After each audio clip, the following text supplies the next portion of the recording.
Hello, everyone, and welcome to the Tired Boys podcast. Thank you for joining us. I'm your host, Justin. And I'm Aaron. Welcome back, everyone, for another episode of the podcast. We've got a busy day for you today. We've got some quick hitters, kind of all around motorsports for a little bit. And then our review of the Saudi Arabian Grand Prix at the Jeddah Corniche Circuit. So definitely a lot to get into in today's episode.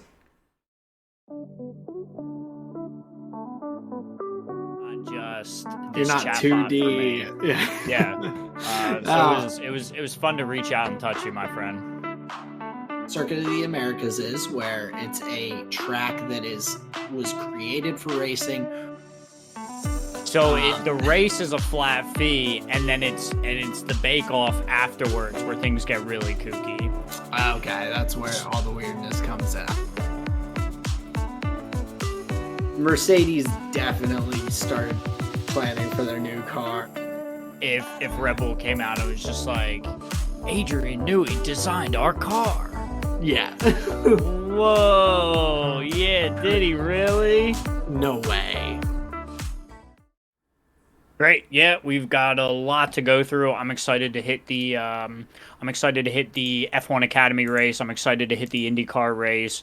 We have a little bit of Formula 2 that we can sprinkle in there. But yeah, Aaron, let's just start right up top with our quick hitters here.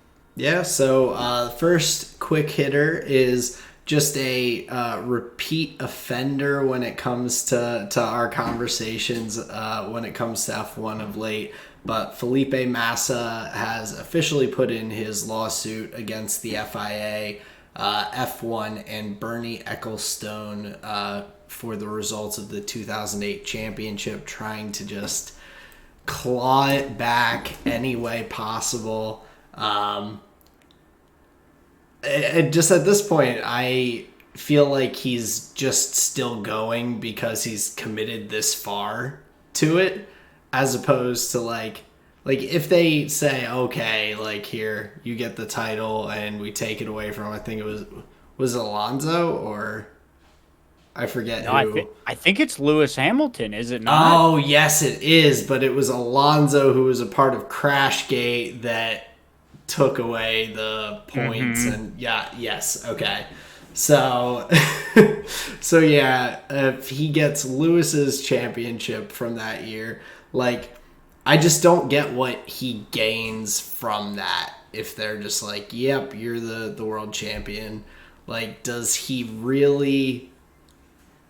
Like, everyone's still gonna kind of look at him like, dude, no one's gonna be like, oh, yeah, Felipe Massa, sticking it to the man. I think everyone's just gonna still look at him like, why are you doing this, man?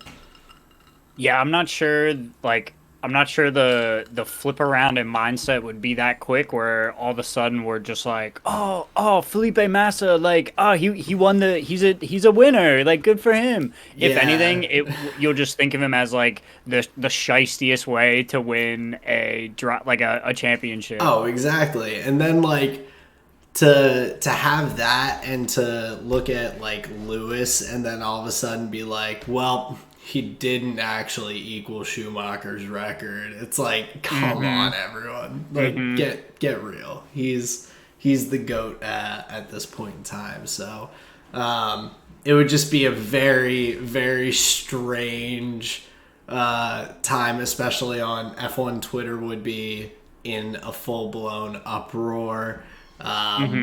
All of the Lewis Hamilton stans, who I will say, normal fans, great, wonderful. I can have a conversation. It's all good that I'm a Red Bull fan and you like Lewis and Mercedes. The ones on Twitter are just full on, like, it's a like bizarre little cluster of their fans that just are very over the top cult-ish. But that's such a Twitter thing though for any topic, I feel like. Yeah, I feel like you just have extremists on either end and like nobody in the middle.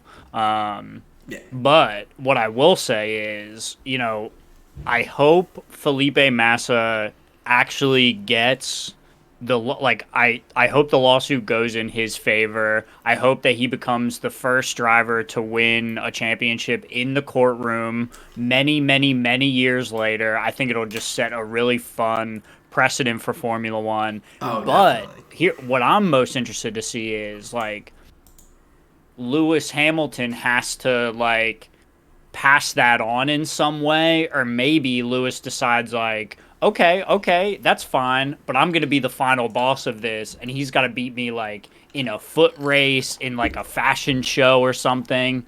That'd be wild. Oh, Okay, yeah. I'll give you the title. Beat me in a fashion show. I mean, and there's no shot that anyone's going to beat Lewis when it comes to a fashion show. Like there are a couple of Exactly. drivers on the grid right now who make small attempts to keep up, but they're always a step behind on that level. And for sure, it would not be Felipe Massa. So, dude, Most definitely not. take it in the courtroom. But See me on the runway. exactly. But yeah, just a bizarre thing. Like I'm very curious to see how that ends up because I think either way it's gonna have a lot of interesting perspectives to read and kind of memes and jokes that'll come out of it. So, For sure. but then getting into some the less exciting portion of the quick hitters, talking about Christian Horner once again. So over the past week, there have been a number of new developments. The first being that the Red Bull employee who reported Christian Horner was suspended with pay and everything. So they, but still, nonetheless, I was like, how is this person getting suspended for like reporting inappropriate behavior? Like that's whack.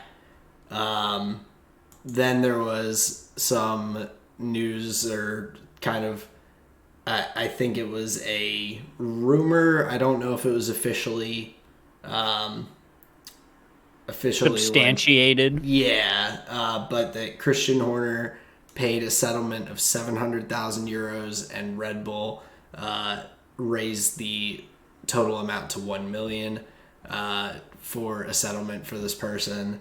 So I guess they're no longer employed, get the settlement from Red Bull and Christian Horner. But then, and so after all this was early in the week. I was like, come on, Red Bull. Like you are, we talked about it last week. We wanted them to handle it like the best way possible to like make sure they're keeping things above board, even if that means Christian Horner leaving. And to see them like suspend the employee, paying out settlements and everything, and kind of just like seeming to try and just brush it off, I was like, this is pretty frustrating. But there are some reports that Christian Horner is potentially going to be let go before the Australian Grand Prix. So that came out, which at this point I'm like, I think that's just what should happen, and it is what it is. Now, let's say all this is true. Christian Horner is let go. What do you think the implications of that are? What do you think like the cascading effects are? So what I find interesting is that it seems like Ferrari lately, under Fred Vassar's leadership and everything, have been making a lot of big moves to get engineers from other teams who have been very good. Mercedes going after Red Bull's talent and whatnot.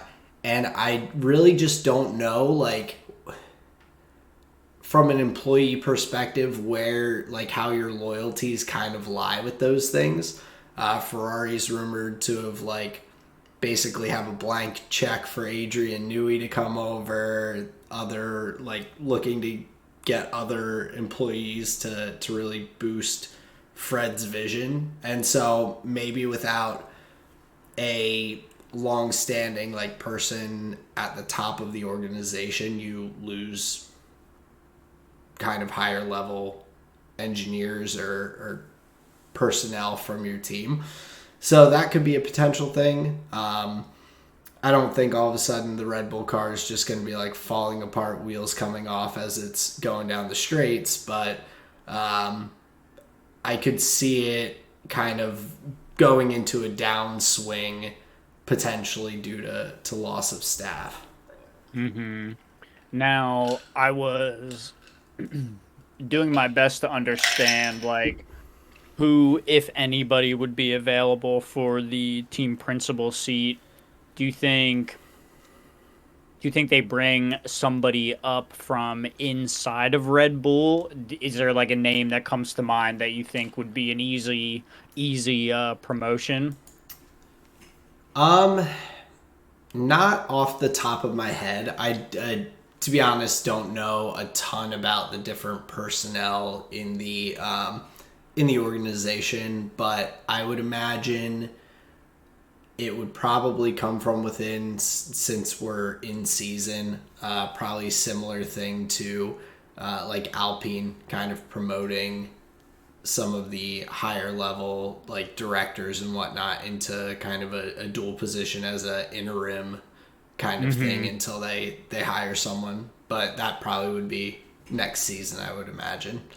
Right, right. You figure like this season you're putting out fires, getting just somebody to slot in, and it's basically just like a role filler, right? And then you just have like a bunch of the responsibilities fall to like individuals who would know the system Yeah. better, allow this individual to learn the system, see how things work, how he fits in, these kind of things. Yeah, I think like if you're like names that would probably be involved would of course Adrian Newey on the engineering and like kind of development side, I imagine would be the kind of leader that would fill that technical director kind of portion of the team principal. But along with that, maybe Helmut Marko stepping in a little bit more, which I think is not the best idea either with Sure. just how he is. Oh, But he's just their social media manager. Like, I don't know if you want him basically, as team principal. well, I've seen jokes on Twitter that they're like, how does this guy have so many quotes that like does he have someone just following him around constantly like with a microphone for him to talk? Because the amount of like statements that I see from him compared to anyone else is it's pretty big portion of those. So but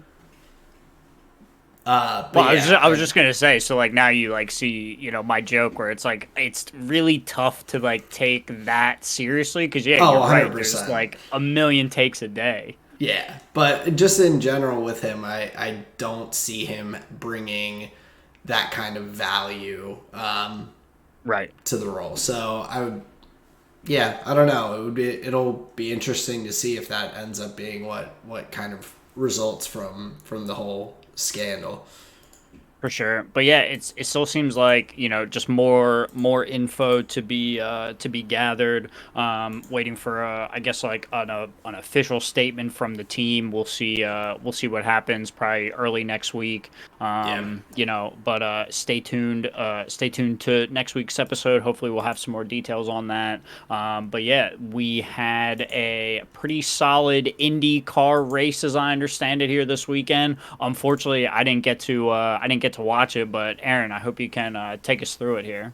Yeah, so I caught just a bit of it towards the end. So I saw the last like half of the race or so. But just to start off with the qualifying, so Felix Rosenqvist set a new lap record during the qualifying, going to the top of the table. He went from, I think, jumped from like P12 in the quali at that point up to first, like in just one huge leap. So pretty impressive, and the track there in St. Petersburg is pretty fun and just kind of active. There's a lot of good fast turns on the circuit, so a fun race to watch to start the IndyCar season.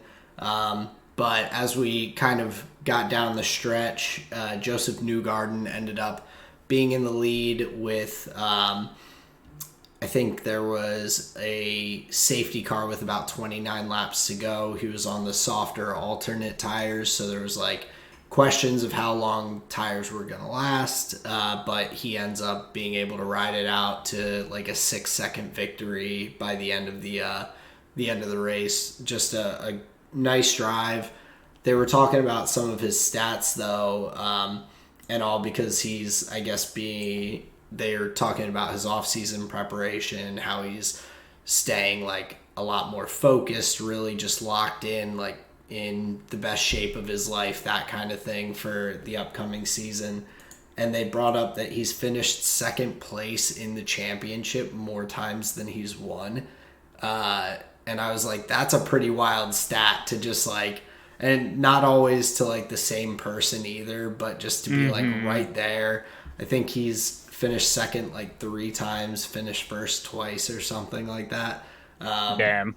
But yeah, apparently just locked in, and he was just a machine at the end of that race. Just pumping in lap times. And you're saying finished second at St. Petersburg more times than he's won. Finished second in the championship in more years than, like, he's won twice, but he's finished exactly second place, like.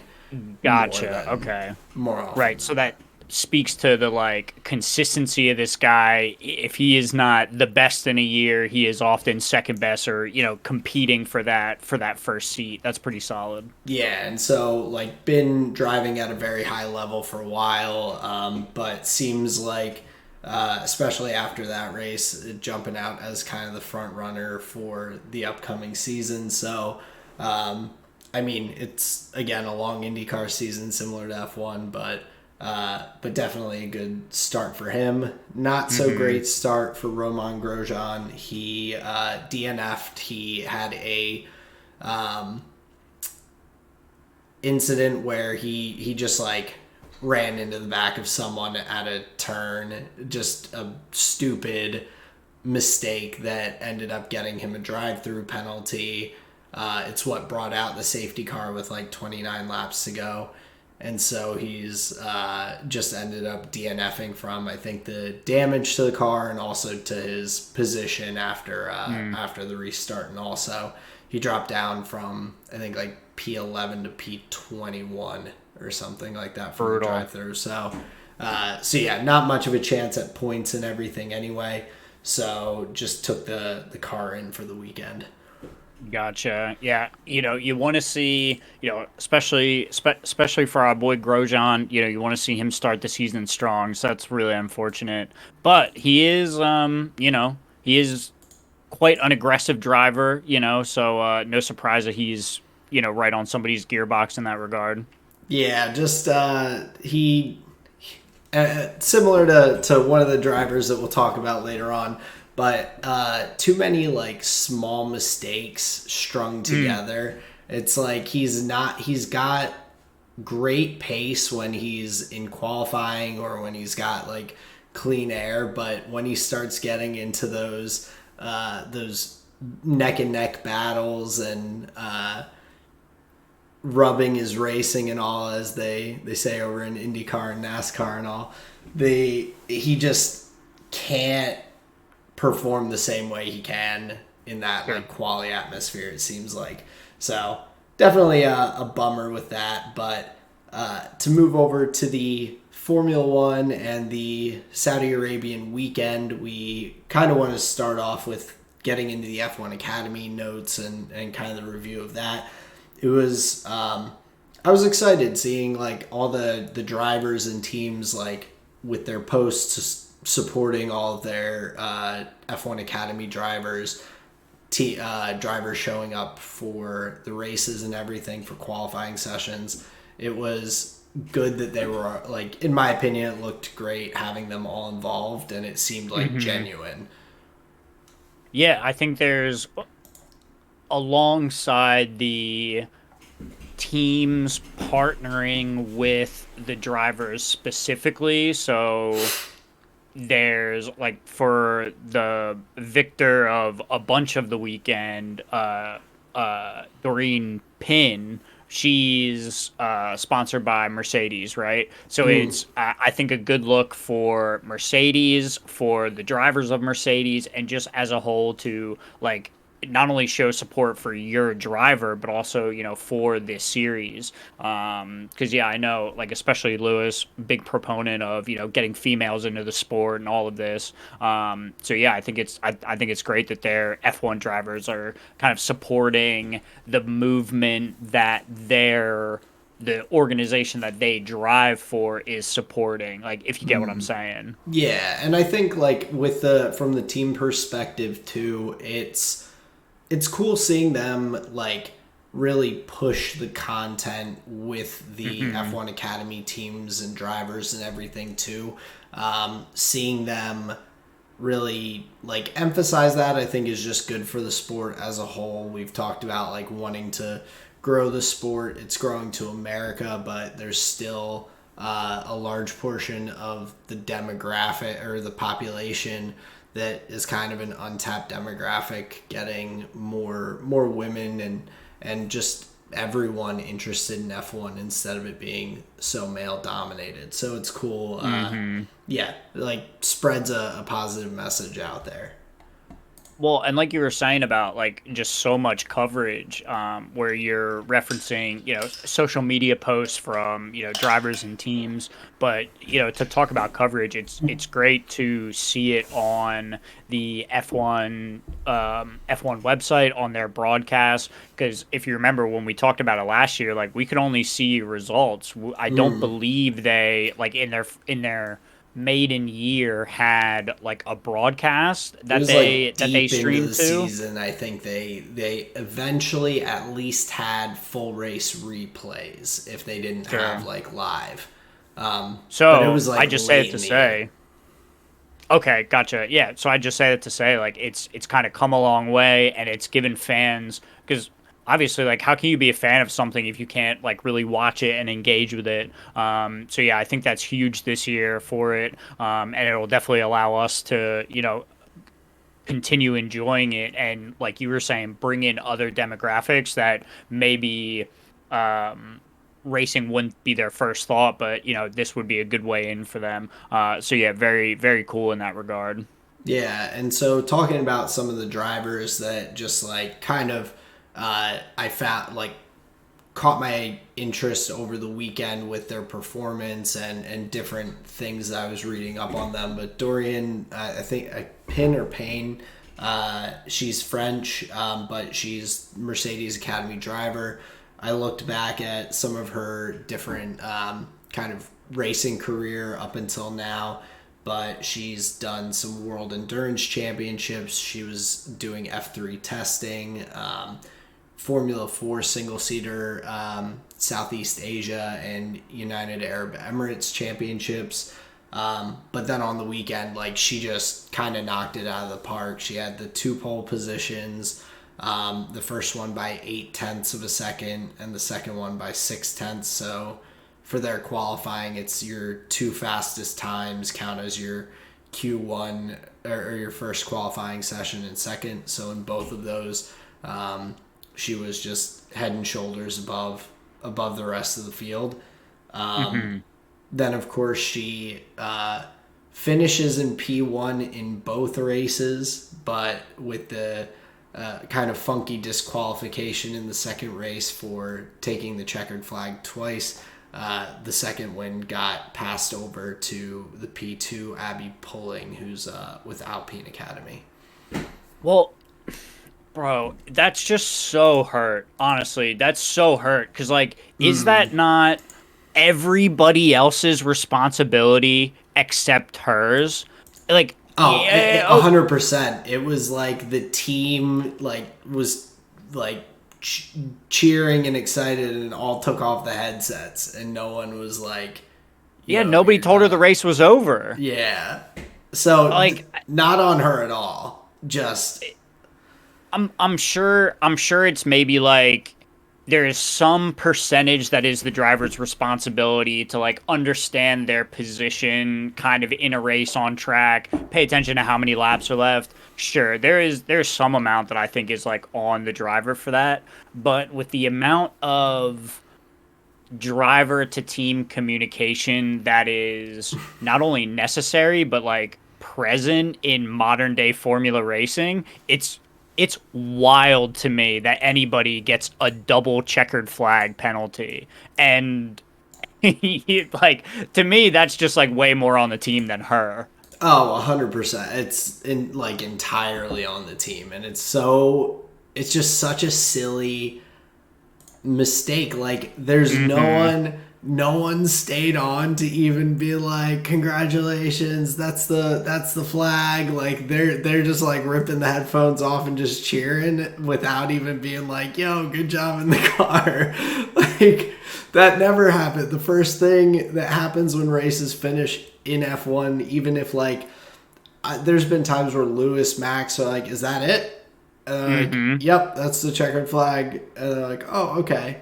Plus, for the F1 Academy race, the checkered flag where it was being waved was practically blocked by like this big ass sign.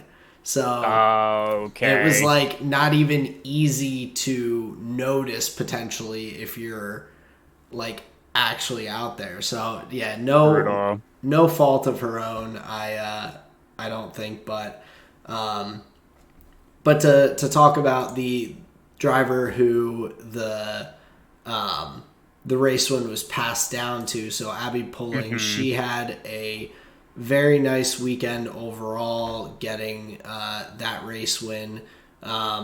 She also, I believe, finished P2 in the first race as well. So just a solid weekend from her. She had I think P2 in qualifying as well. So just overall, yeah, so P1 in the second race, P2 in the first race.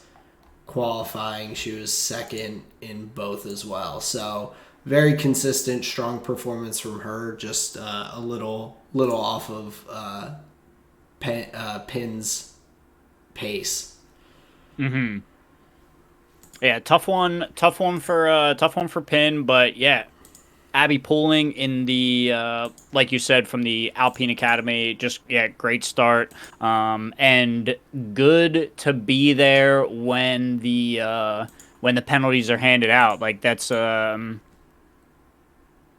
kind of a, what would you say, like an unsaid thing in racing where it's like the, well, what am I trying to get at? Basically, I've heard Sarah say like, oh, why would you even continue here? Like, isn't the race shot? Like, isn't it just over? And it's like, no, like anything can happen. Like, you got to put yourself in the best position. I mean, Right. obviously, Pulling was having a good weekend. It seems like she's got a good car. But yeah, just being up there racing hard to make sure that you do get the P2.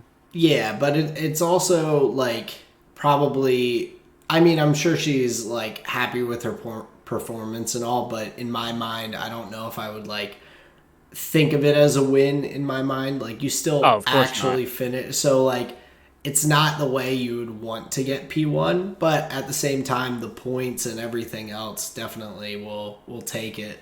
So, but yeah, it got me excited. There's like these two solid drivers that we've now gotten to see at a really fast circuit. I'm kind of curious to see how the drivers do in some of the more technical circuits that they'll race out across the season.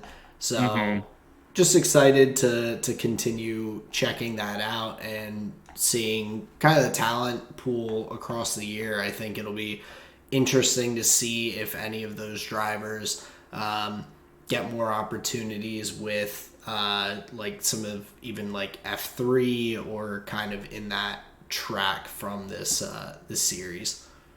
Yeah, I'm interested. I was talking about the McLaren driver Bustamante last week. I'm interested in the two sisters there. The team escapes me, but yeah, I'm interested in those two sisters to see like, is their trajectory similar? Do they have the same pace, or like does one end up getting the better of each other? Yeah, I'm not sure how to pronounce their last name, but I'll give it a shot.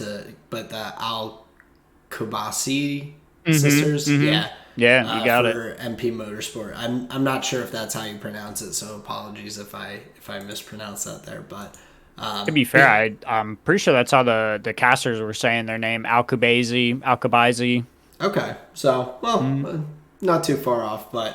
um, but yeah, it'll be cool to see just like how this progresses and grows across the year. See if the qualifying and kind of the grid gets a little bit closer as well. Hmm. One other driver though that caught my interest, I saw a tweet about Leah Block, who was seventh in the qualifying. She had a tough But day in race 2. this was her first weekend driving or racing single seaters. She had previously only raced like GP3 type cars and everything. Okay. So no other single seater racing on her in her career up until this point, and to finish that high up, that just shows some pretty good raw like pace and everything coming in. Well, and a little bit of grit from her too, because she took she hit the driver that was like trying to get back into the race, correct? Like she just like pulled out in front, Block hit her dead on, disrupted her race. So yeah, okay, so that's actually like a pretty solid recovery then, I guess you would say, in your first single seater. I didn't realize that about this driver. That's really cool. Yeah, well, and that was just her qualifying performance.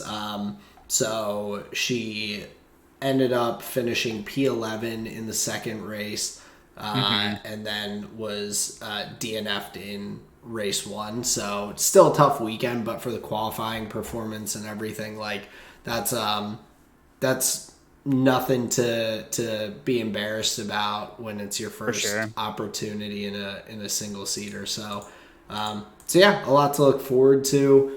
Going into the F2 weekend, though, we had it started off very interesting. We had Ollie Behrman, who had started, I think, P17 in the first race of the season last week in Bahrain. Takes pole position, ready to race his F2 car, and then gets that Fred Vassar call, hey, we need you warming up in the bullpen. Carlos Sainz has appendicitis. So yeah, Ollie Behrman takes pole and then ends up being pulled up to F1 to not even have the opportunity to race in the F2 weekend. I imagine he would take that trade-off. Oh, absolutely. But and that's kind of what he's said in some of the interviews, is like, you never know when you're going to get the next opportunity. So very, very cool that he got brought up. But after a very hot start to the weekend, gets that opportunity to jump up unexpectedly. When we're looking at the race, or sprint race, and then the feature race, in the sprint race, we ended up having Richard Verschoor winning the race and then being disqualified for along with his teammate, because they had an incorrect non-specification throttle pedal on their cars.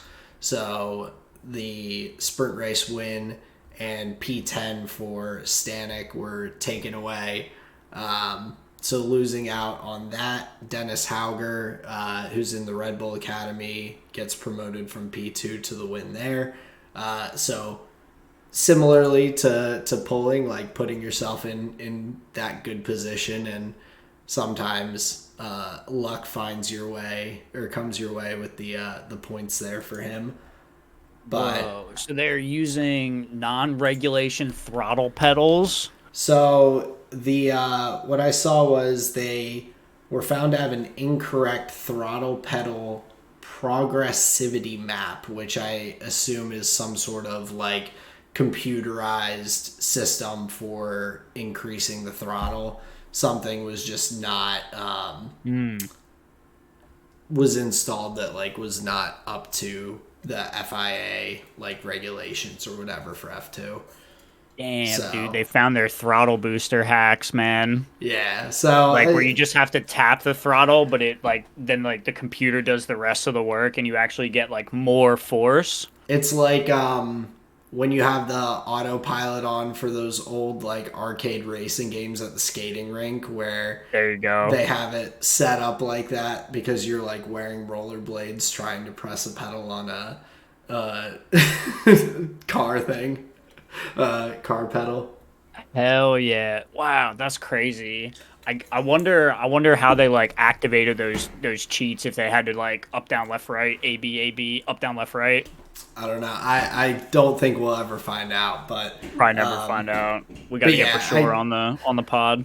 I guess similar to when like Mercedes rear wing was like millimeters off with the DRS or something like that, and they got like penalized for it. So just something non-spec, but the other highlight of the sprint race, Zane Maloney, who we talked about in the first weekend, having a really solid weekend, goes from a bad qualifying, starting down in P15 all the way up to P4 for the end of the sprint race. So jumps up 11 positions, a really nice drive.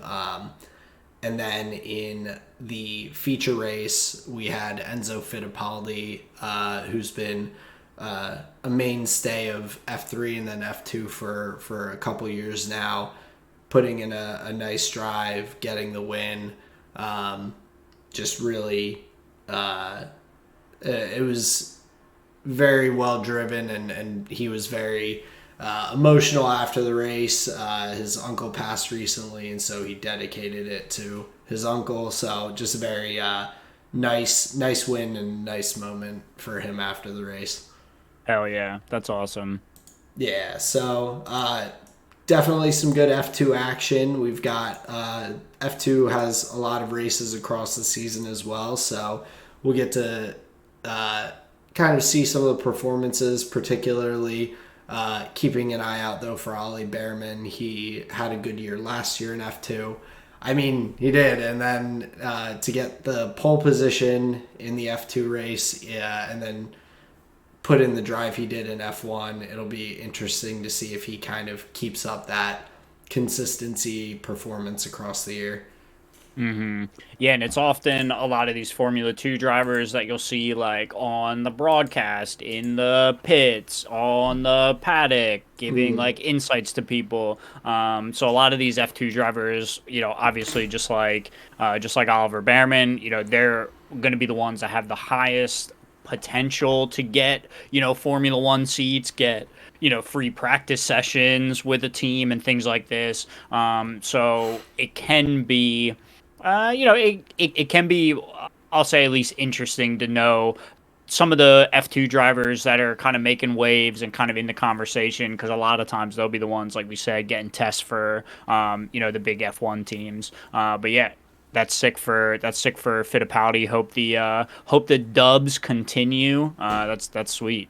Yeah, absolutely. But to get into the Formula One side, we'll start off with a nice segment of the good, the bad, and the Latifi. Let's do so to roll into it, for me, the good this week was Ollie Behrman. To not rehash everything again, just like a really, really good weekend. His qualifying performance, he was, I think, 0.03 of a second off knocking Lewis out of Q2 to go to the third qualifying. So starts P11, not too shabby for your first time in an F1 car on a pretty precarious track. But then just through the race, consistency. You could see him learning as he was driving, like figuring out kind of how to make the moves, use the energy, the battery, and everything across the weekend to be able to pick up places and kind of charge that up and all. Holding off by just like not making a mistake, holding off Lando and Lewis at the end of the race as they were charging. Just like overall an impressive weekend, which definitely will have him at the forefront of people's minds for potential seats, I think, if you're bringing a young driver up. Oh yeah, I mean the recency bias in F1 is like it's a disease. It got Nick DeVries a seat. Well, dude, that's what I'm saying is it's like I'm definitely not going to be the one that's quick to like, oh, this guy's the fucking truth. Right. But hold on. The big difference between those two is DeVries was like 50. Yeah. Behrman is like he's like 17, right? 18, yeah. Yeah, so like And Nick huge was difference. 28, so when he became a rookie in F1. So, no, Sure. definitely a big difference. So, I agree. I'm not saying that that you can equate the two, but more so just agreeing with you on jumping to those conclusions.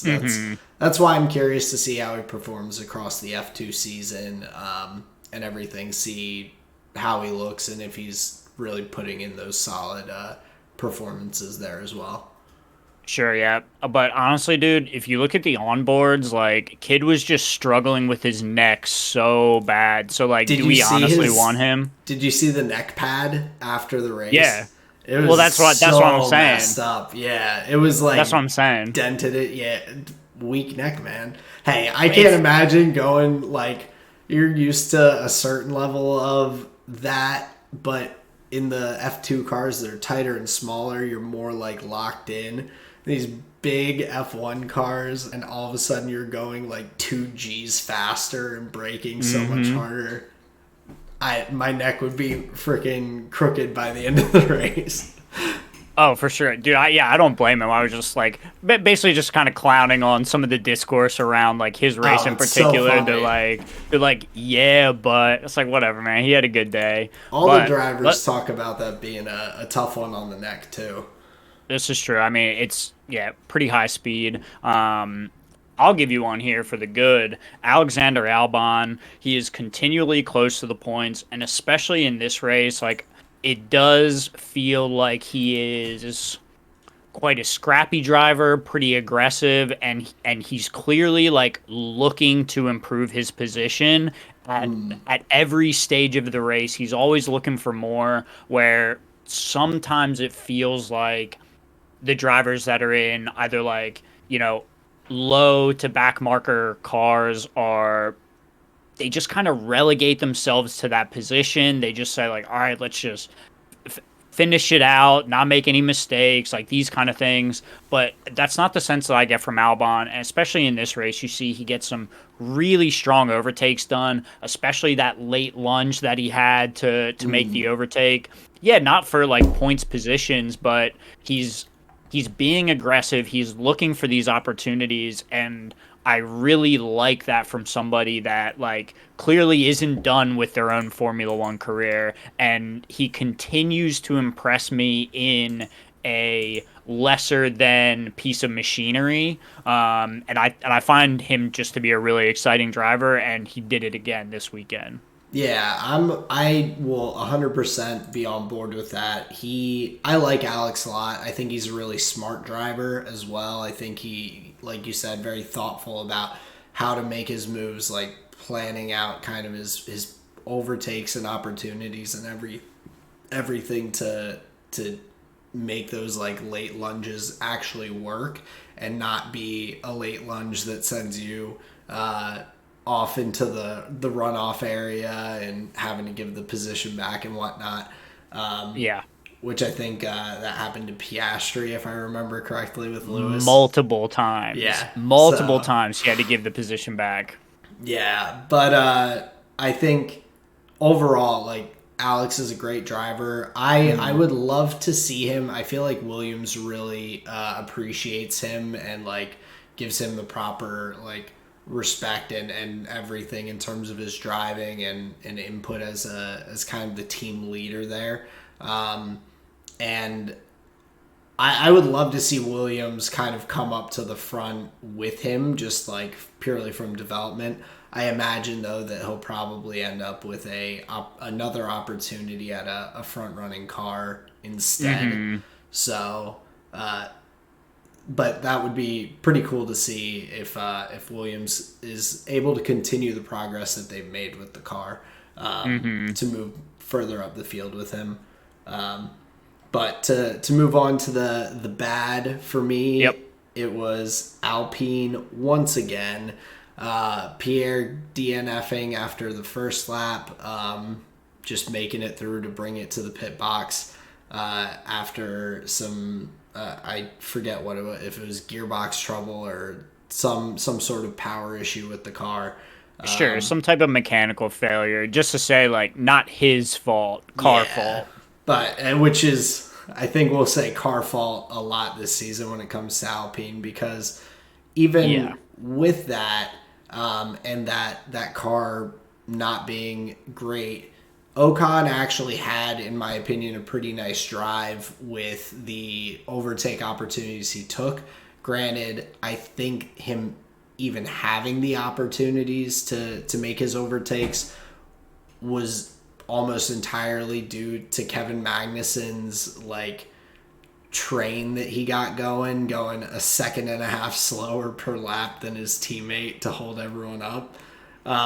But and my sense is you're not too happy about this. Oh no, I actually think it's kind of hilarious. But okay, we can discuss that later. Continue on your Alpine point. But at the very least, Ocon, when he had the opportunities, like, was able to make it stick, use his racecraft and everything in kind of a weird situation. But nonetheless, I think in a normal racing instance, his car's not even going to give him those opportunities. So just pretty disappointing still with Alpine. I didn't think it was going to turn around after 1 week, but I think it solidified to me that there's just a lot of issues that they have to resolve there. Yeah, I imagine it's going to be a couple of weeks until we see like really significant improvements. We may see some outlier moments, some upsides, I guess you could say. But yeah, I think it's going to be a little while before we see some real change there. Yeah. But my bad here for the week. I'm sticking on the Williams point. I think Sargent is not only like he's creating weird eye tests, especially when trying to look at the team, trying to like just assess their pace, how they're doing, because he's struggling so much, like just to like drive the car. It seems like it's really tough to get a sense of like how quick that car actually is. Where are they in the lineup truly? Because if a driver's making a bunch of unforced errors, like you don't get the opportunity to see that car perform at the top of its potential. So I often find myself wanting to say like, oh, Albon's just overdriving the car and he's doing really well in this, not so great piece of machinery. But I wonder if like, oh no, it is like a P10, P11 car. Sargent is just like significantly under driving it. So I'm picking Williams as my bad because it's just really tough to get a read on them. And I think most of my assessments of them, I feel like have to be skewed by kind of bad data and just like these missed opportunities continually from Sargent and what feel like overdrives from Albon. What are your thoughts on this? Yeah, I think some good points. I think it might be a little bit of this, a little bit of that kind of. I think Albon has, I mean, he drove for Red Bull, and even when driving for Red Bull, when he got dropped, like, he wasn't putting in bad performances. There was a lot of conversation last year about Checo's performances compared to Albon, and Albon may have had a better like overall season with his full year he had in Red Bull compared to Checo last year. Where Alex was consistently getting those opportunities to be at the front, but because the Red Bull car was weaker than the Mercedes for different portions of that year and everything, he just, the times that he didn't do as well were more glaring because Max wasn't winning everything, taking the fastest lap, racking up a bajillion points. But when Checo's doing that, it ends up being okay because Max is just raking in every point he can get. So Interesting. So I think I just from my perspective, Alex Albon is a good driver who did not get dropped from Red Bull for being bad, just not being what they thought was good enough at that time. So I think he's a good driver, and so I imagine he is overdriving that Williams a little bit. And I think Logan, I don't think he's like race one with the steering wheel issue and everything. Can't really, like you said, weird eye test. Can't really get an idea. This week, getting stuck in that big train of cars and everything, not really being able to do anything. Again, just like hard to tell, but just from his qualifying performances, I think you can say compared to Alex, he's maybe a little below what an average driver would do in that car. But again, it's early. We still have a lot of races that he'll have. I think we'll get a better perspective of where he's at once we get some normal races. Sure. That don't have some of these weird tactics, but yeah, I agree. I think Alex is driving that car well, but hard to tell exactly where they're at. The sense is, though, progress up from last year. Like, it does feel like they're doing better. Well, I think their car is more well-rounded. It seems like it actually can do some of the like high-speed corners and stuff like that, where last year's car, it was like, if you give me a drag race, I will win. Otherwise, just hope you're not behind me. For sure. For sure. So definitely, I think just probably a better car to drive overall this year, in terms of like just being able to make it do what you want, but probably a little less of that top speed. Yeah. Okay. So some shared sentiment, but yeah, we'll we may still need some data. But yeah, let me hear your ugly here for this race. Yeah, Your so Latifi award. for the ugly, it was Lance Stroll and his race. It wasn't a huge mistake clipping the wall. Other drivers brushed the wall, got away with it. Alonso brushed the wall. I think Piastri did as well during the race. So Lance just a little too hard, which is kind of part of the ugly of it, where he didn't do too. It wasn't a huge mistake, but knocks him out of the race. But I just feel like in recent memory, he has had just a number of these instances of small mistakes that end up in just brutal fashion for him. There's in 2022 when he moved in the break, or like made a sudden move on the track and launched Alonso into the air. He had a number of crashes last year that seemed like, including the one where he was like super upset and like didn't want to talk to anyone afterward and was like being real standoffish and everything. That's like what I have in mind right now. I'm like, he's either like P7 or he's like crashing out in some fashion, is just like my immediate perception at the moment. And like you said, you're only as good as your last race and your recency bias and all.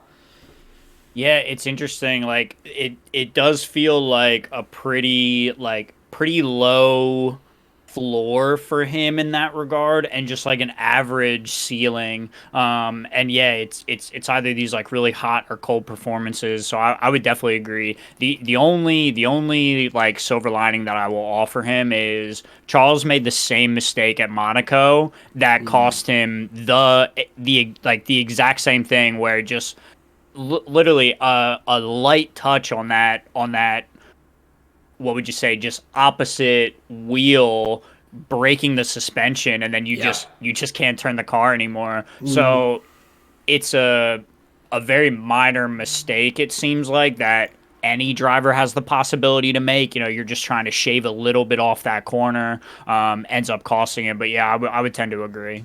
Yeah, and like I said, and you agree that it was a small mistake, but it's a small mistake once is like a small mistake, but when it's like Sure. small mistake here, here, here, here, here across the past couple of years, they add up pretty quickly, not just in dollars of rebuilding the car, but in terms of just like how I look at your performance and like where you are as a driver right now. And it's rough to see Fernando putting in these like mega performances and like going out there getting a P5 in this race, which I don't think anyone anticipated Aston before this weekend being all of a sudden jumping up to have the like third best pace of the or fourth best pace on the weekend. But just seeing Lance do that, it's tough because if he had finished in the points, then that ends up with Aston Martin getting or staying closer in that battle for fourth. Sure. Yeah. I mean, it's in the beginning of the season, big mistakes like that or small mistakes like that can end up costing you big in that regard. Yeah, big time unfortunate. I was having trouble between two things for my ugly. I was thinking about Lando's stop and start at the beginning of the race, but honestly, like thinking about like not just drivers, the Hick Sauber pit team 2 weekends in a row, they're really, really botching these pit stops. Last week for Valtteri, and now this week for Joe, spending more. Last week I think it was more than 30 seconds. This week I think it was like close to 30 seconds in the pit lane for the pit stop, and that just like that effectively just nullifies your race, and any success that the driver was having is now gone. So you can't always have all of your pieces, I guess, like humming at 100%. But what's unfortunate is when Kick Sauber struggles to get good results on the board just with the package that they have for the drivers, it's tough then to see other elements come in and mess up that drive where those are not the types of failings that the team needs this early on, where it's like it's going to be really tough to get points, and having it come from basically an unforced error from your pit team is just that's tough. That's an ugly one. Yeah, and I think for a team like you were saying with them, like I feel kind of with Williams last week with the steering wheel issues that they had with their brand new steering wheel and all. Like those are the errors that the driver is completely out of the control of that do hurt across the year, because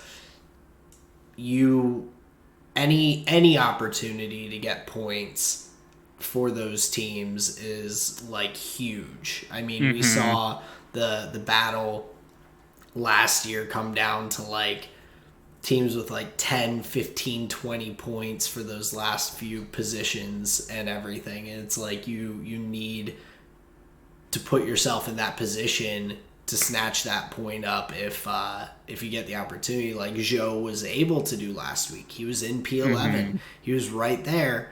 But anytime that one of your drivers gets knocked out of the race just by a pit stop, then that's one less chance that you have at really grabbing any points opportunities there. Yeah, so not only needing to see, on track improvements, but needing to see some of the elements kind of behind the scenes to improve for them as well to really nail a weekend. Yeah. No, I definitely agree, and so hopefully they'll kind of be able to figure out some of those issues that they seem to be having. But to get into kind of just the recap of the rest of the Saudi Arabian Grand Prix, Before the weekend, it was reported that Checo was taking a new gearbox from his allotment, so there was a change there. We'll see later on in the season how that ends up affecting any penalties and whatnot that they might have to take if they go over their allotment. In terms of outside of Red Bull, though, just kind of the best of the rest. Charles Leclerc, really nice weekend for Ferrari, putting in that P3, getting the podium. I felt like he just drove a really clean race and looked pretty strong. The Ferrari doesn't have the pace of the Red Bull at the moment. No, not at the moment, but they do seem to be like the closest contender, and we'll have to see. I'm not sure what the development trajectory looks like for Ferrari, but yeah, right now it just seems like they're the closest contender to the Red Bulls. Yeah, and Leclerc was talking. It sounded after the race that they kind of know what they need to work on, or it might have been actually in the pre-weekend press conference, but they know where the car is. They know what they have to work on and improve, and so like just that knowledge of where they're weaker than the Red Bull really helps guide their development trajectory and everything. So I think that's exciting that the car has the reliability. Again, we saw Ollie Behrman drive it very well, getting up to P7, I think it was, and picking up 6 points. So huge for the reserve driver to come in and kind of fill in, get the points and everything on through the weekend without too much of a hit in terms of the constructors' standings for Ferrari. So definitely a solid weekend for Leclerc, for Ferrari. But to talk about, I do want to talk about the Haas. I want to hear your opinion, though, about Magnussen's magnificent drive.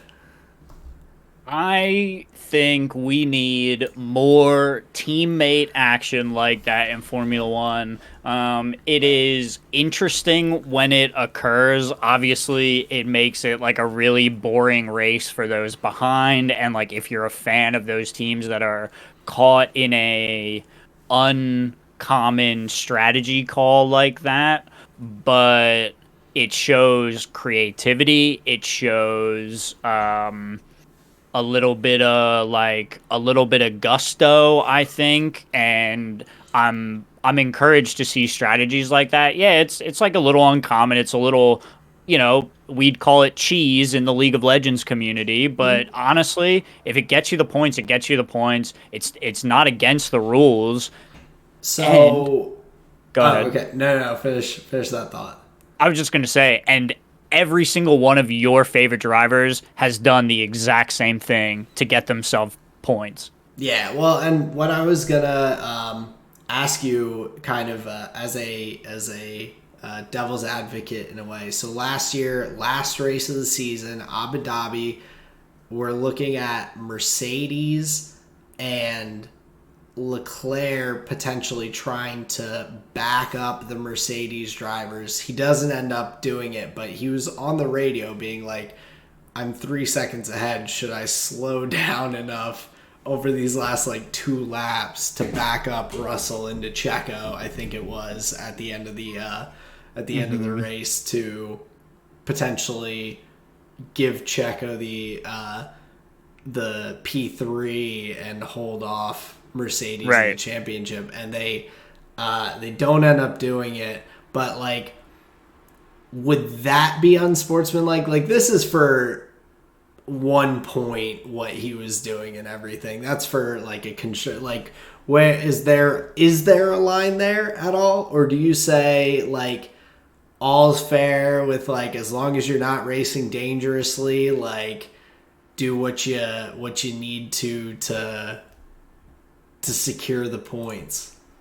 My initial reaction is you got to do what you got to do. it's yeah, as long as you're not racing dangerously or against the rules, like that's silly. And if it's like a let's say my favorite team is Mercedes and that's like happening to me, like my guys are getting backed up and like being cheesed, sure, it'll likely not feel as good. But as somebody without like a cart in the race, yeah, I say fair is fair, and we need more creativity like that.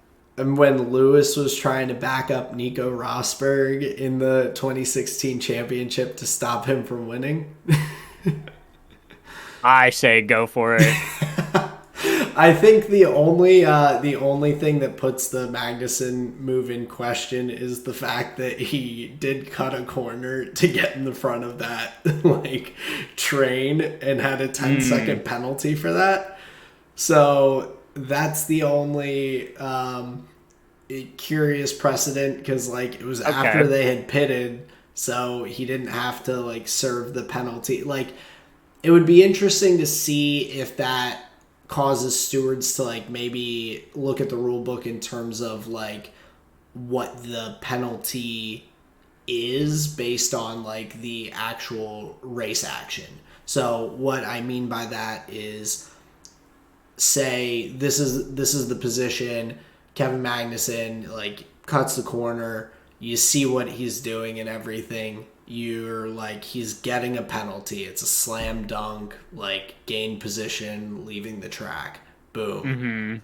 Okay, well he's really just like, you see what he's doing, he's backing up all these cars. Okay, K-Mag, you get a drive-through penalty instead of a 10-second like added to your time at the end.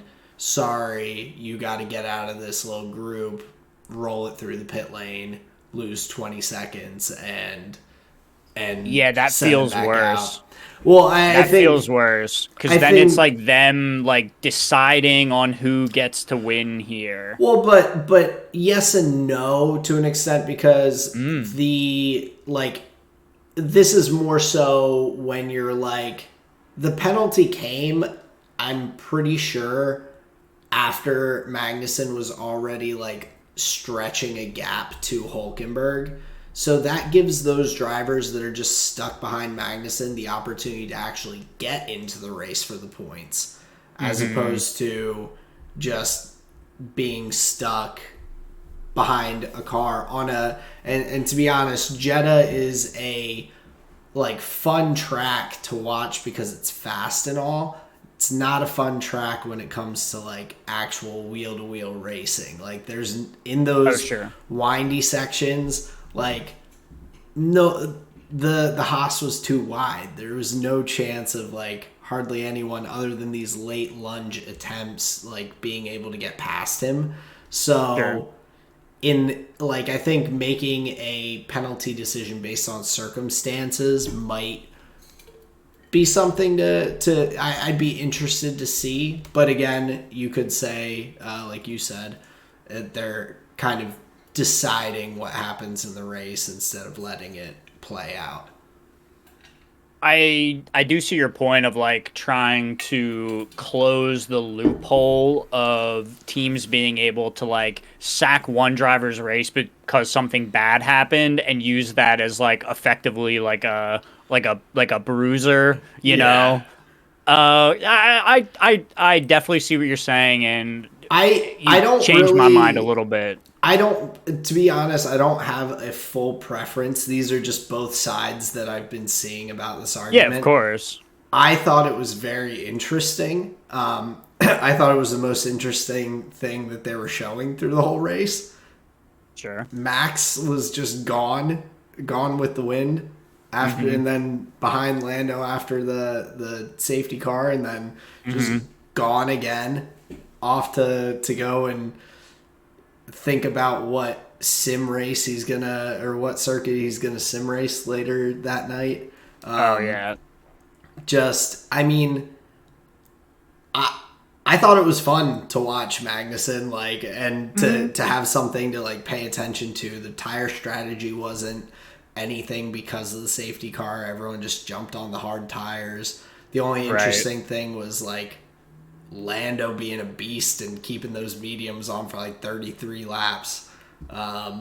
Yeah, I saw that as more unfortunate because like he just couldn't find a good pit window that wouldn't just Yeah. ruin his race, so he just had to stay out to like get onto the softs. I was like, damn, Lando, come on, man. Like, Yeah. especially because you have like Piastri P4, like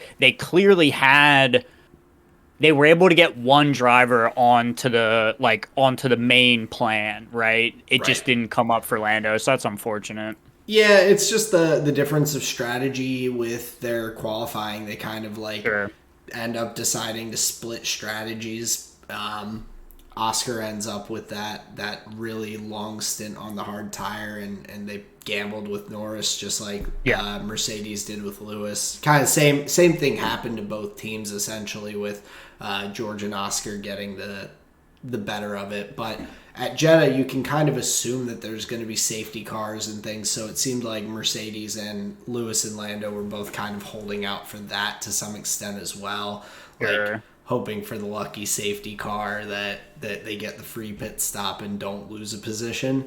That would have been definitely ideal, but didn't end up happening. So Lewis just, again, kind of being a little bit off of George. I didn't see pace comparisons or anything, but it's weird seeing him in back-to-back races, like not really just quite competing at the same level. I typically when we see George beat him, it's like they're right together, kind of like duking it out between each other, taking Yeah. different strategies and all. So just felt kind of weird for that to happen 2 weeks in a row. Yeah, I think I would agree. I had the same sense, and this is kind of the last point that I want to touch on about the race is, I was definitely curious about that Mercedes pace.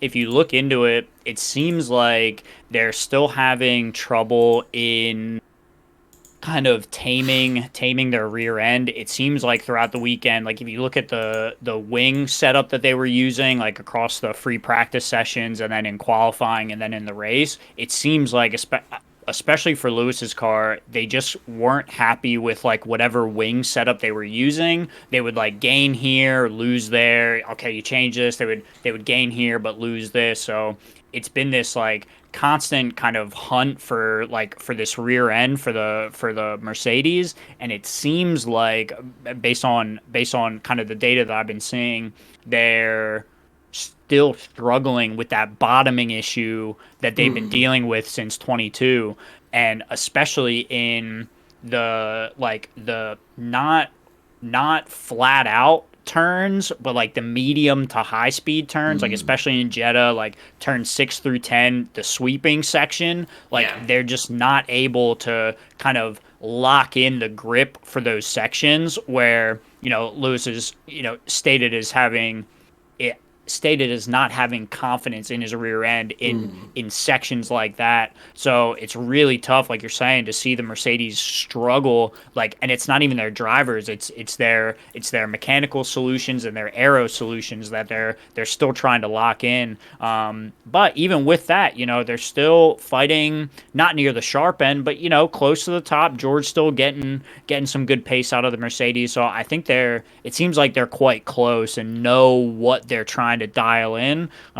Just may be a little bit till we see it. I'm looking forward to some of the just straight up high speed circuits, or maybe even something a little more that has more low speed corners, and really see that Mercedes car shine. Yeah, I think that might be where they would shine the most at, like circuits that have either like some hairpins or something like that, because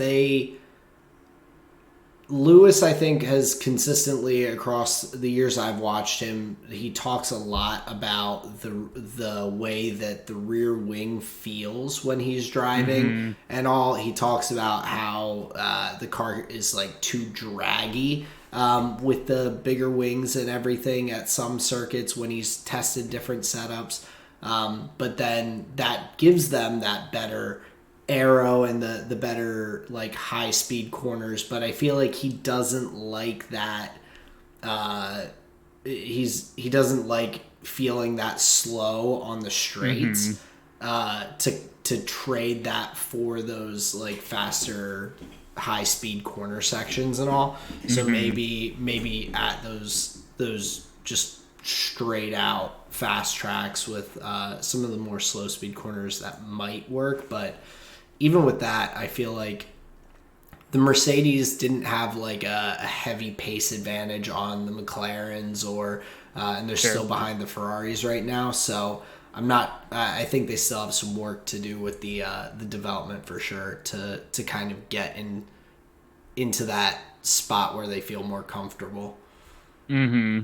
Yeah, so some question marks here for some of the teams, but yeah, overall I thought it was a pretty straightforward race, considering kind of expected results. But yeah, overall, pretty fun for the Saudi Arabian Grand Prix this year. Yeah, no, I definitely I enjoyed watching it. It was nice to this weekend be able to sit down, watch the whole thing live and everything, and For sure. have more of a normal weekend to watch. But yeah, I'm looking forward to the Australian Grand Prix we have coming up in a couple of weeks, and just continuing through the rest of the season. It's a lot of racing. I love it. Yeah, 24 races. They say it's the longest season we'll have here. But yeah, let's not keep the listeners with a fuck. Cool down lap. Yeah, no, but I was trying to think of the F1 Academy. What happened to her? She took the double checkered flag. Double checkered flag, yes. Yeah, all right. Totally botched that one. Give me your cooldown lap here. Rose, thorn, and seed, Aaron. All right, so my rose for this week is I'm just excited about some of the like new house things we've got going on. Colleen started painting this office, so it's going from the green color to this tannish. I forget what I think it's called, wheat bread. Sick. Weird names for paint, but this wheat bread colored office. So I'll probably be doing some work in here as well. Then we'll get some of the artwork up and everything. I'm excited about it, but I also Some sound dampeners on the wall. Oh yeah, so yeah, help out with my echo a little bit, but along with that, we also got our lawn equipment. So I've got my edger, my mower, my blower. I'm ready to roll for having the best yard on the block. I'm excited to. I like doing yard work, and like I'm looking forward to like being able to be like proud of how the yard looks and everything. That might be a silly thing. Herb appeal is real, man. Yeah. My reaction was just thinking those tools sound like they could be used for other things. That's all. Got the edger, the blower, the trimmer. the mower, lawnmower, yard equipment. But yeah, being a new homeowner, I'm like I want to make everything look nice and look the sharpest on the block. So fresh cuts. For sure. That's sick. But my seed this week is that it kind of ties in. This past weekend, we got all of the lawn stuff, but then it rained all weekend. The yard was soaked. I couldn't really actually do any work outside. So I'm looking forward. The rest of the week looks like it's nice. Daylight savings time hits, so I've got light out later if I want to do any like little projects after work. So I'm looking forward to just having this nicer weather, more sunlight to work with. Hell yeah, that's exciting, and that's a little bit of a touches on my rose a little bit as well. Nice. But yeah, I'll wrap up. My thorn this week is that I'm a little under the weather. I picked up, I think, something from work. A bunch of people were getting sick, and so I ended up with this weird sinus, head feeling like a balloon, headaches and whatnot. But cold medicine, I've been just like staying on it, taking care of it, feeling better. So getting close to feeling back to normal. But Hell it's yeah. Well, it's I been hope a few you get days. back. I hope you get back to 100% soon here, my friend. Yeah, I'm sure I will by next episode. But yeah, that's my rose thorn and seed for this week.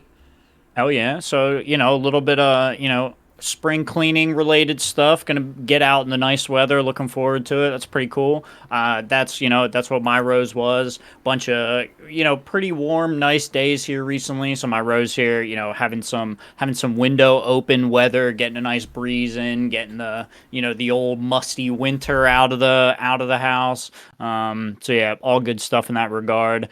And then my thorn here for the week. Good old neighborhood cat. His name's Trouble. He's like, he lives here, but he's got like a roam around the whole little, the little neighborhood. But unfortunately, some people have become unhappy with him in the neighborhood. So, hopefully, we're able to find like a good home for him, or the owners What of him what is keep he better track doing of that's him. causing so much ruckus? Dude, he is literally just the friendliest cat ever, and he like follows clients into the office. So Oh he's no. like, so a couple of times he's gotten locked in there overnight because like you just, I guess we nobody saw him in there, so they just like closed the door. Oh So he's in there all no. night. Tenants come in, they unlock the door, and like there's just a cat standing there, and they're like, "Oh man, what the heck?" So it's kind of come to a head, unfortunately, where like he's kind of unattended. So Are you gonna yeah, have to we're gonna put a have to. sign on the door that says please with his picture, like the band list, please do not let this cat into the building? That's pretty much exactly what we're gonna have to do, likely, because yeah, landlord not happy, and it's unfortunate because he really is like a friendly cat, but we understand. But yeah, that's just my thorn here for the week is Trouble the cat calls in his namesake, which is funny. But my seed here, this is an exciting one, a little bit of a throwback here, but the Counter-Strike 2 competitive season is underway. We've had a couple of tournaments already, some like qualifying tournaments for some of the bigger majors later in the year. I'm seeing like big shakeups in rosters where like, I heard this roster move, this player's going here. Now this guy's on this team. We got some like shakeups. What's really fun is some of my like kind of players to watch, teams to watch, those narratives have already gotten kicked out the window. Like I was like kind of wrong about a lot of that. Some of the results that we would have expected not coming up in some of the recent, they call them RMRs, so regional major rankings. So these are the tournaments that like get you points that get you invited to like the bigger tournaments. We've seen some upsets at these RMRs. So a lot of like really fun, interesting stuff going on in the Counter Strike 2 community. And I'm just really excited to get to the majors and see the pinnacle of competition, because I realized by watching some of these other esports is League of Legends is just so end of the year heavy. Like you Yeah. only have MSI and Worlds at the end of the year, and They're it's like like 3 months really, apart, like real, yeah. yeah, dude, and it's so hard to get excited about just like regular season matches where like especially in North America, like fucking best of ones. You look over at LPL and LCK and it's like, is Chovy winning? Yes. Is T1 winning? Yes. Is Knight winning? Yes. It's just like, okay, check. Like I'll just check back in during MSI, right? Yeah. So it's fun to see a an environment that's like flowing continually, not like stagnated just at these 2 points. So that's my seed here for this week is just some good CS going on and just looking forward to some of the majors here coming up. Nice, very cool. And yeah, it is definitely a more enticing like viewership experience to have it's spread more evenly across the year, and to have this kind of circuit that like teams are going to. Teams are not playing at this qualifier, but they are at this one, and you get a good mix of teams that like you wouldn't see as frequently playing as well. So you get to kind of broaden your viewership a little bit, learn a bit more. So nice, very cool. Yep. But I do believe that brings us to the end of the episode here.